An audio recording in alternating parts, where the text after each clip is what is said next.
Well, good morning to all of you, dear viewers. My name is Amanda Mendieta. I am a ninth semester student of a Bachelor Education degree program in English as a foreign language in Bogota, Colombia. So, first of all, I wanted to apologize to all of you for all the mistakes that this video may have. It is actually the first time that I am recording a video for YouTube. So it is actually quite difficult.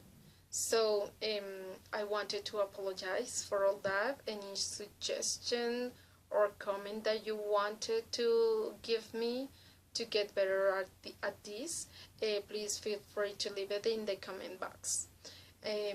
Okay, so as the title of the video says, the main purpose of this video is to make a review of a book that we as students have to read for an academic space at university. The book that I am going to review today is called The Murder of Royer Ackroyd by Agatha Christie. So we are going to start by telling who the writer is. So maybe for those of you who have read mystery novels or detective novels, I bet that you already know who Agatha Christie is. But for those of you who don't know who Agatha Christie is, well, she was a British writer. She was born in the United Kingdom in September of 1890, and she passed away in January of 1976. So she is very renowned because she wrote at least 66 mystery novels or detective novels. She wrote also about 15 short stories, and under the pen name of Mary Westmacott, she wrote the longest or the world longest role play that you have heard. So one of the famous things about her also is that her books or her novels have been translated in more than 103 languages around the world. So actually she is very famous, and maybe if you don't know her for her books, you might have seen this movie that came out last year in 2017, that it was Murder in Orient Express. That's a movie that is based on one of her novels. So if you have seen it, I bet that you agree with me that it's a good story. If you haven't seen it, I recommend it to you. Please go and find the movie and see it, because it is actually really good. Okay, so one of the particularities that have all the novels of this writer Agatha Christie is that they are tied or united by two main characters. Okay, so one of these characters is Miss Marple. She is an old spinster who develops the role of an amateur detective. So any kind of thing that happened in the village where she lives, she researches about it, she investigates, and she develops all the truth. She finds all the truth behind all that mystery. Okay, so that is an old person. The other character that is even more famous than Miss Marple is a Belgian detective that is known as Hercule Poirot. That is one of the main characters of the movie that I mentioned to you before. So he's a Belgian detective that also is in charge of develop all the plots of the stories for Agatha Christie. So he investigates and he finds the person who is guilty in all the books.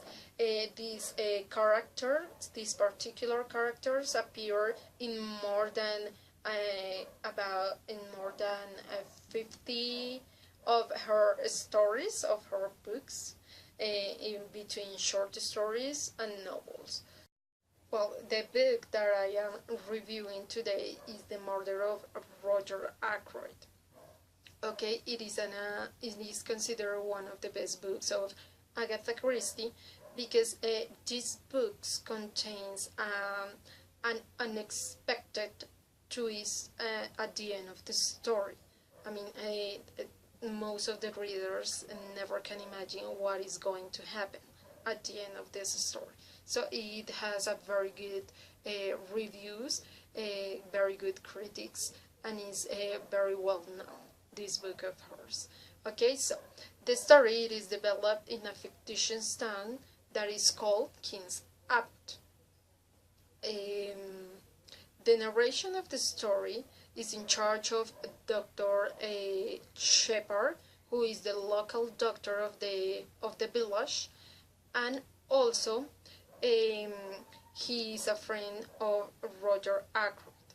But later in the story, Dr. Shepard becomes an assistant for Hercule Poirot, who is the detective in charge of unsolving the murder mystery.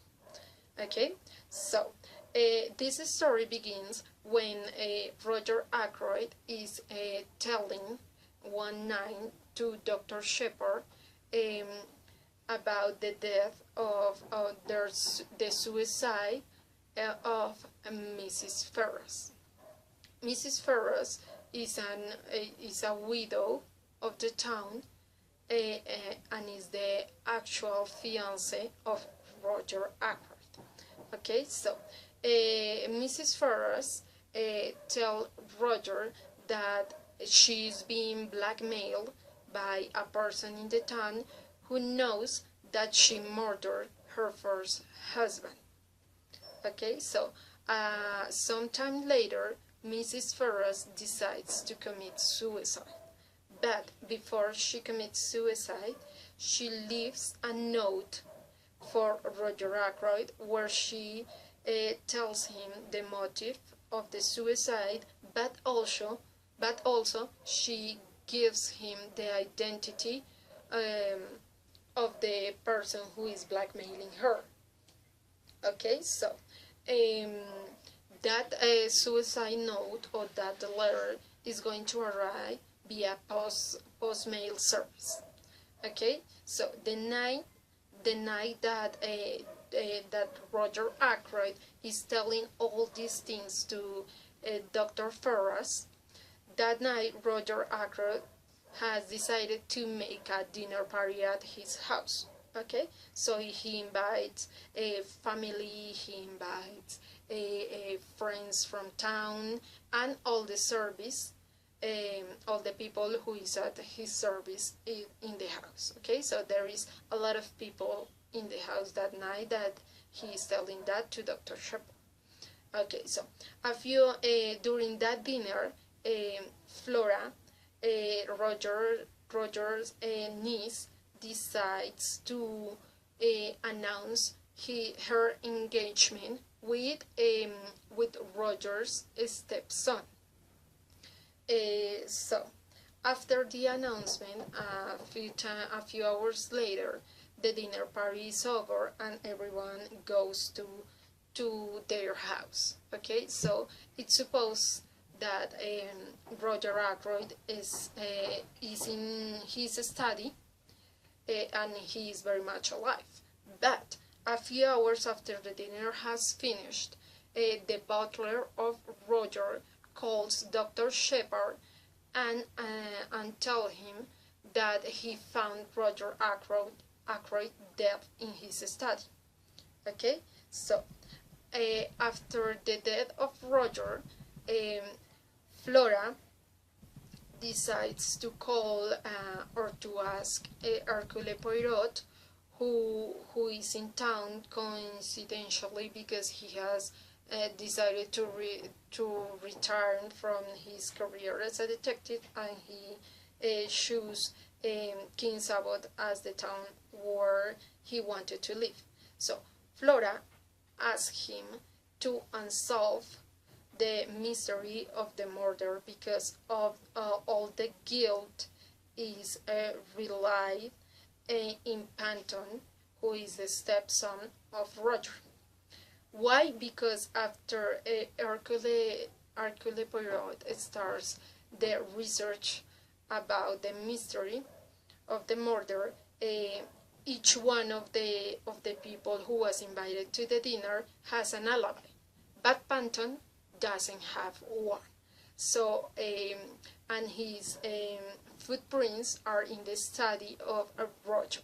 So everybody but Fiona thinks that Panton is the person who killed Roger Ackroyd. Well, when Hercule decides to start the investigation and to get to know who the real murderer was, he starts to find different kinds of clues who point to someone different to be the murderer of Roger. So he decides to make a plan whereby sending a message to the murderer, but not directly to him because he doesn't know who he is, but sending a general message to the murderer. He wants that the murderer itself give a step in front and confess the crime. So that's the way in which Hercule Poirot achieved to get to know who the murderer was. But I decided not to tell who the murderer is in this video because I really want that you guys take the time to read the book. It is a very engaging book. It is very entertaining. So I promise that you are not going to lose the time if you take the time to read it. So there is an invitation. I consider that this is one of the finest and greatest mystery and detective novels I have ever read. Agatha Christie is one of my favorite writers, so I want you to really invite you to read the book. And I wanted to thank you also for watching the video, and any comments or any suggestions, you can make it in the comments box that is below this video. So thank you so much for watching the video.